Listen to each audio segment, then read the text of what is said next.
Bugün sizə çox dadlı və görüntüsü göz oxşayan çox qatlı salat hazırlayıram. Əvvəlcə 20 sm olan formanı qabın orta hissəsinə yerləşdirirəm. Alt qata bişmiş 3 ədəd iri ölçüdə kartof əlavə edirəm. Üzərinə duz səpib, salatın daha da ləzzətli alınması üçün həmişə olduğu kimi Secret Vkusa mayonezlərindən istifadə edirəm.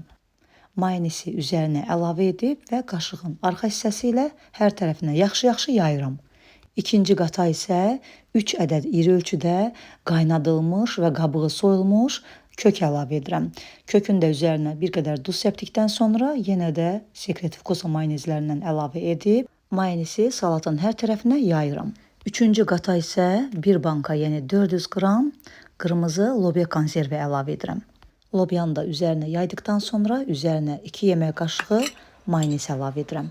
Mayonez də zövqdən asılıdır, az və ya çox əlavə edə bilərsiniz. Növbəti qata isə 2 ədəd turşu xiyar əlavə edirəm. Turşu xiyar da bu salata çox yaraşır. Turşu xiyarın üzərindən də bir banka Secret Vkusa'nın qarğıdalı konservini əlavə edirəm. Qarğıdalı konservini salatın üzərinə əlavə etməmişdən öncə mütləq suyunu süzgəcdən süzmək lazımdır. Bunun da üzərini mayonezləyib 2 ədəd soyutma yumurta əlavə edirəm. Üzərinə duz səpib mayonez əlavə edirəm. Son olaraq salatın üzərinə 1 ədəd bütöv toyuğun filesini, yəni sinətini qaynadıb, didib əlavə edirəm. Üzərinə duz səpib mayonezləyirəm.